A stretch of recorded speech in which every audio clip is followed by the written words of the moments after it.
কত সুন্দর কি করে বোঝাই তুমি, কত সুন্দর কি করে বোঝাই, কোন ভাষা পাই না খুঁজে তোমার তুলনা তুমি নিজে, তোমার তুলনা তুমি নিজে। আল্লাহুম্মা বালাগাল উলা বিকামালিহি কাশাফাত তুজা বিজামালিহি হাসনাত জামিউ খিসালিহি সাল্লু আলাইহি ওয়া আলিহি। আরবের পরে মক্কা নগরে যেথায় মা আমিনার ঘর, খোদার করুণায় কাউসার হয়ে ঝরছে বারংবার।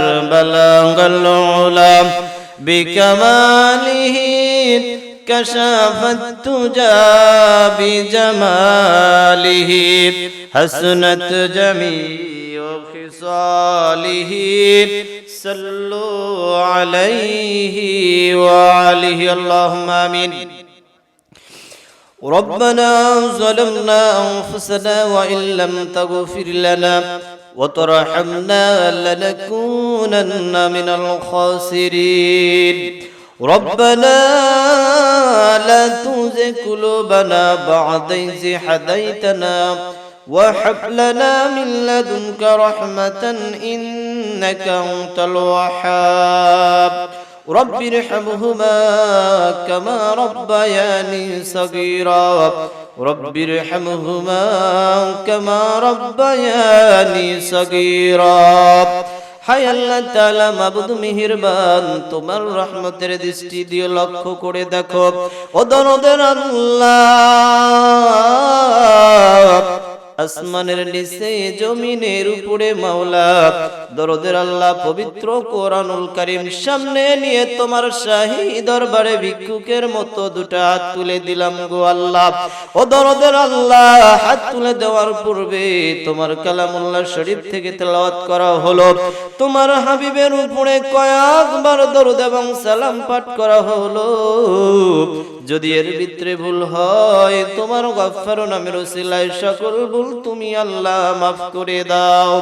এর যা সব হয়ে থাকবে সবটুকু লক্ষ কোটি গুণ বাড়িয়ে দিয়ে সর্বপ্রথম বিশ্ব নবী জনাবে মুহাম্মদুর রাসূলুল্লাহ সাল্লাল্লাহু আলাইহি ওয়াসাল্লামের রওজা মুবারকে পৌঁছিয়ে দাও। तमाम पृथिवीर माटिर निचे जत मुसलमान नर नारी शहीद हये गेल गो आल्लाह तुमी तादेर आर उपरेर सबगुलो पौঁছিয়ে दाओ। हाय आल्लाह ताआला खास करे रानी नगरेर आनासे कानासे झाड़ जंगले उन्मुक्त मयदाने ओ दरदेर आल्लाह जे जेखाने तीनखाना पाँचखाना कापड़ परिधान करे एतिम कांगाल हये माटिर साथे मिशे गेल गो आल्लाह तुमी तादेर आरो उपरेर सब पौঁছিয়ে दाओ।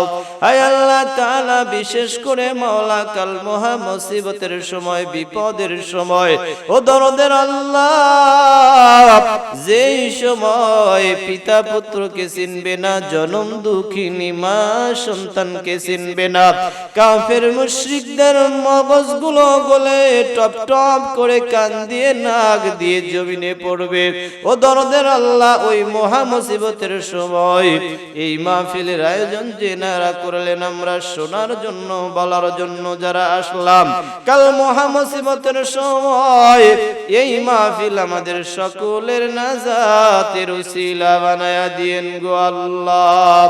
ইয়া রব করম তু আগর করে বাতে জুবাকু জুদিল পরওয়াসর করে রব্বানা তাকাব্বাল মিন্না ইন্নাকা আনতাস সামিউল আলিম ওয়া তুব আলাইনা ইন্নাকা আনতাত তাওয়াবুর রহিম সুবহানা রাব্বিকা রাব্বিল ইজ্জাতি আম্মা ইয়াসিফুন ওয়া সালামুন আলাল মুরসালিন والحمد لله رب العالمين لا إله إلا الله محمد رسول الله সকলে আওয়াজ করে বলি সাল্লাল্লাহু আলাইহি ওয়াসাল্লাম।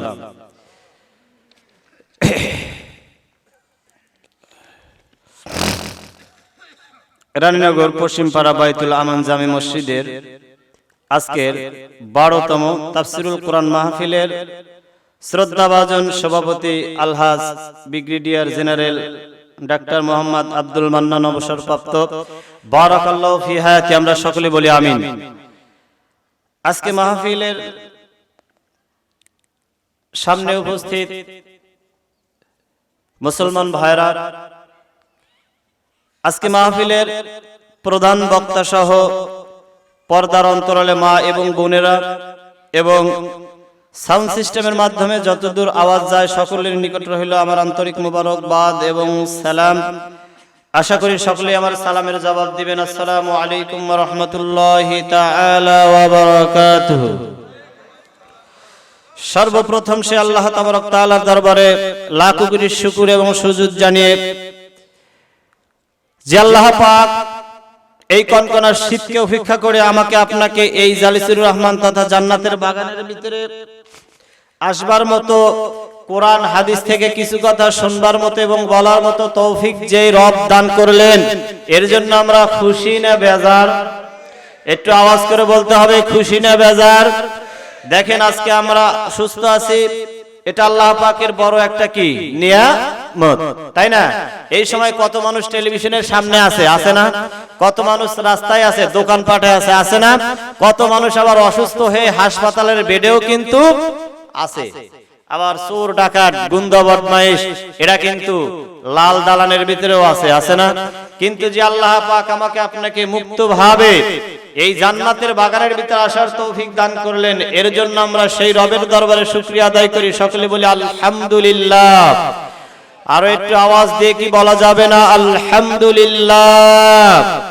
হামদনাথের পরে সেই নবীজির উপরে দরুদ এবং সালাম, যেই নবীকে সৃষ্টি না করলে কোনো কায়নাত সৃষ্টি করতেন না, সেই বিশ্ব মানবতার নবী, মুক্তির নবী, দুজাহানের নবী, নবী মুহাম্মদুর রাসূলুল্লাহ সাল্লাল্লাহু আলাইহি ওয়াসাল্লামের উপরে লাখো কোটি দরুদ এবং সালাম, যেই নবীজি তার জিন্দেগীর 63 বছর উম্মতের জন্য কেঁদে গেলেন, যেই নবী এখনো মদিনায় মুনওয়ারায় শুয়ে ইয়া উম্মতি ইয়া উম্মতি বলে কাঁদেন, যেই নবীজি হাশরের ময়দানে উম্মত জান্নাতে না যাওয়া পর্যন্ত নবী আমার জান্নাতে যাবে না, এমন দয়ার নবী মায়ের নবীর উপরে দরুদ পড়ার প্রয়োজন আছে না নাই?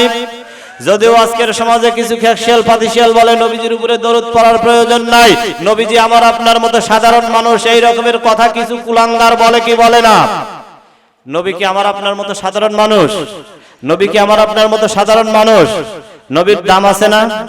দাম আছে না? তাহলে ওই নবীর উপরে দরুদ পড়ার প্রয়োজন আছে না নাই? যদি থেকে থাকে তাহলে আওয়াজ দিয়ে আমরা জানিয়ে দিতে চাই, আমরা এখানে কিছু জিন্দা মানুষ আছি, নবীর আশিক আছি, আমাদের আওয়াজে যেন এলাকার লোক বুঝতে পারে এখানে কিছু মানুষ আছে, এরকম আওয়াজ কি দেওয়া যাবে? দেওয়া যাবে? আসলে কি দেওয়া যাবে? দেখা যায়। তাহলে সকলে একসাথে মহব্বত নিয়ে নবীর উপরে দরুদ এবং সালাম পাঠ করি, সকলেই বলি সাল্লাল্লাহু আলাইহি ওয়াসাল্লাম। প্রিয় মুসলমান ভাইরা, আজকে আমরা বলি কনকনা শীত, আবার গরম আসলে বলি এত গরম। আল্লাহ পাক পড়ে যান বিপদে, বান্দা শীতও সহ্য করতে পারে না, গরমও সহ্য করতে পারে না। বর্তমানে মানুষ আমরা হয়ে গেছি ব্রয়লার মুরগি। চেনেন?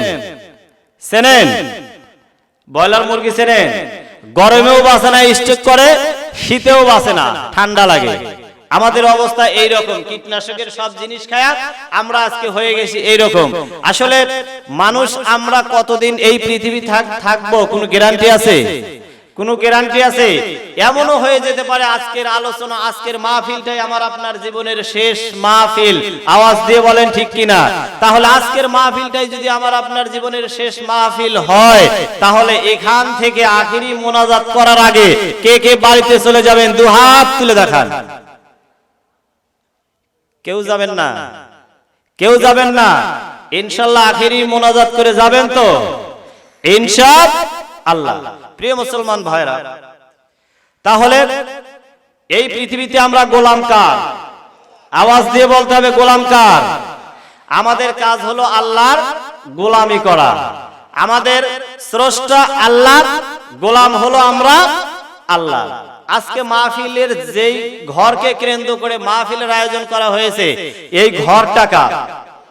আমরা বান্দা, আমরা কার? তাহলে মিল আছে। আমরা আল্লাহর গোলাম আর ঘরটা হলো আল্লাহ। আজকে আমরা যারা এখানে আসছি, আমরা সবাই তো ইনশাআল্লাহ নামাজ পড়ি, নাকি বলেন? এটা তো আমরা বিশ্বাস করি যে আমরা মুসলমান, এটা বিশ্বাস করি তো। আর আমাদেরকে আল্লাহ পাক তার গোলামি করার জন্যই তৈরি করেছে, এটা বিশ্বাস হয়? প্রিয় মুসলমান ভাইরা, এই এলাকায় কিন্তু এই করার লোক না, আরো লোক আছে না?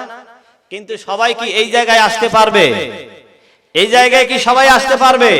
সবাই কিন্তু এই জায়গায় আসতে পারবে না। আল্লাহ পাক যাকে রহমত দিবেন, যার উপরে করুণা নাজিল করবেন, সেই এই জালিসুর রহমান অর্থাৎ জান্নাতের বাগানের ভিতরে আসতে পারবে। তাহলে আমরা যারা এই শীতকে উপেক্ষা করে এখানে আসলাম, আমাদের আশায় লাভ হলো না লস হলো? একটু আওয়াজ দিয়ে বলেন। এখানকার যেনারা আয়োজক, এনারা কি মাইকিং করে বলেছে যারা আপনারা এখানে আসছেন, আপনারা আসলে পারে আপনাদের যাওয়ার সময় 500 টাকার একটা করে নোট দেওয়া হবে, এই কথা কি বলছে? বলছে? এটাও কিন্তু বলে নাই, কিন্তু তবারকের ব্যবস্থা আছে, এই কথা বোধহয় বলছে, তাই না? কিন্তু আসলে ইমানদাররা কি খাওয়ার পাগল? আমরা যারা এখানে আসছি, আমাদের জীবনে গুনাহ আছে, আছে না? আমাদের একদিন এই পৃথিবী থেকে চলে যেতে হবে, যাওয়া লাগবে না? এইটা আমরা বিশ্বাস করি, করি কিনা? এর জন্য আমরা আজকে এই মাহফিলে এসেছি, কোরআন হাদিস থেকে কিছু কথা শুনবো, যাতে আমাদের জীবনের পরিবর্তন আল্লাহ পাক করে। এটাই তো এক নাম্বার উদ্দেশ্য, তাই না? আল্লাহর নবীজি বলেন, আমার উম্মতেরা তোমরা শোনো,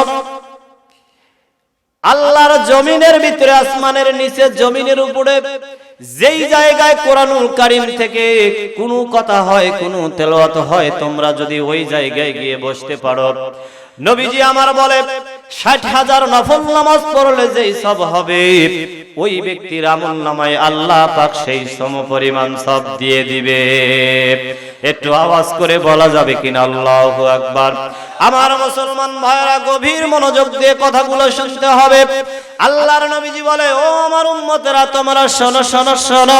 শুধু এটাই নয়, যদি কোরআনের কোনো তাফসীর শোনার জন্য তুমি যদি রাতের বেলাতে তোমার আরামের ঘুমটাকে হারাম করে দিয়ে যদি মাহফিল পর্যন্ত তুমি যেতে পারো, আল্লাহর নবীজি বলে, ও আমার উম্মতেরা তোমরা শোনো, আরামের ঘুম হারাম করে দিয়ে যদি তুমি কোরআনের একটি তাফসীর শোনার জন্য, একটি আয়াতের ব্যাখ্যা শোনার জন্য তুমি যদি মাহফিলে গিয়ে বসতে পারো, তাহলে দেখো আল্লাহ পাক কত বড় লাভ তোমার আমলনামায় লিখে দিবে।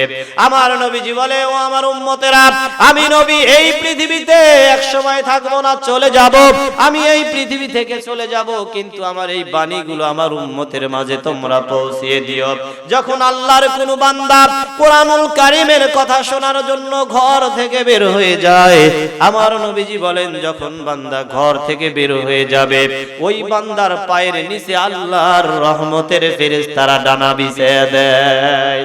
আল্লাহর নবীজি বলে, শুধু তাই নয়, তাই নয়, ওই যে ব্যক্তি ঘর থেকে বের হয়ে চলে আসলো মাহফিলে এসে যখন আল্লাহর বান্দা বসে গেল, ওই বান্দার জন্য আল্লাহর পক্ষ থেকে রহমতের ফেরেশতা নাজিল হতে থাকে।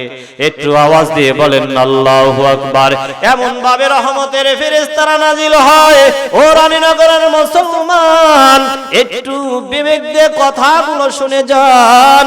হয়তো আপনি টেলিভিশনের সামনে রয়েছেন কিংবা দোকানপাটে রয়েছেন, কিন্তু এই জীবনটাই কিন্তু শেষ নয়। এরপরে আরেকটা জীবন আছে, যেই জীবনের শুরু আছে কিন্তু ওই জীবনের শেষ নাই। আওয়াজ দিয়ে বলেন ঠিক কিনা? আজকে আমি বেঁচে আছি, কিছুক্ষণে পরে হয়তো মাইকে এলাম হয়ে যাবে, অমুকের পুত্র অমুকে আর বেঁচে নাই, চলে যাবে। সন্তানেরা আলেমের কাছে গিয়ে বলবে, ও হুজুর সাহেব, আমার আব্বা মারা গেছে, আমার ভাই মারা গেছে, আমার চাচা মারা গেছে। মৃত মানুষকে বেশি সময় এই জমিনে রাখা যাবে না, জলদি করে তাকে গোসল দিতে হবে, কাফনের কাপড় পরাইতে হবে, খুব দ্রুত আমাকে আপনাকে এই পৃথিবী থেকে বিদায় করে দিয়ে দিবে। কিন্তু ওই অন্ধকার কবরে যদি আপনার আমল না থাকে, বলেন ওই ঘরে কোনো সাহায্যকারী আছে কি? আল্লাহর নবীজি বলে, যখন কোনো আমার উম্মত এই তাফসীর শোনার জন্য এই জালিসুর রহমানের ভিতরে চলে আসলো, জান্নাতের বাগানের ভিতরে বসে গেল, আল্লাহর পক্ষ থেকে রহমতের ফেরেশতারা এমন ভাবে নাজিল হইতে থাকে, একজনের উপরে একজন এইরকম করে নাজিল হয়। আল্লাহ পাক ডাক দিয়ে বলে, ও ফেরেশতা, কেন তোমরা আজকে রানীনগর ওই মাঠে একের পর এক নাজিল হয়ে যাও? ফেরেশতা একটা চিৎকার মেরে ডাক দিয়ে বলবে, আল্লাহ কি কারণে নাজিল হই ওগো দয়াময় আল্লাহ, আপনার তো জানতে বাকি নাই। আল্লাহ পাক বলবে, ও ফেরেশতারা, আমি যখন এই বান্দাদেরকে সৃষ্টি করতে চাইলাম, তখন একমাত্র তোমরাই কিন্তু বলেছিলে আল্লাহ আবার আপনি এমন কোন জাতি সৃষ্টি করবেন যেই জাতি পূর্বের জাতির ন্যায় তারা দাঙ্গামা হাঙ্গামা করবে। ফেরেশতারা লাঞ্ছিত হয়ে যাবে, ফেরেশতারা লজ্জিত হয়ে যাবে। এইবার ফেরেশতারা বলবে, আল্লাহ আপনার এই বান্দা আরামের ঘুমটাকে হারাম করে দিয়ে কোরআনের মাহফিল শোনার জন্য এই রানীনগর মাঠে বসে গেছে। আল্লাহ ডাক দিয়ে বলবে, ও ফেরেশতারা, বান্দা কি জন্য বসে গেল? বান্দা চাইলে তো বান্দা এই কনকনা শীতের ভিতরে আরামে লেপের ভিতরে থাকতে পারতো।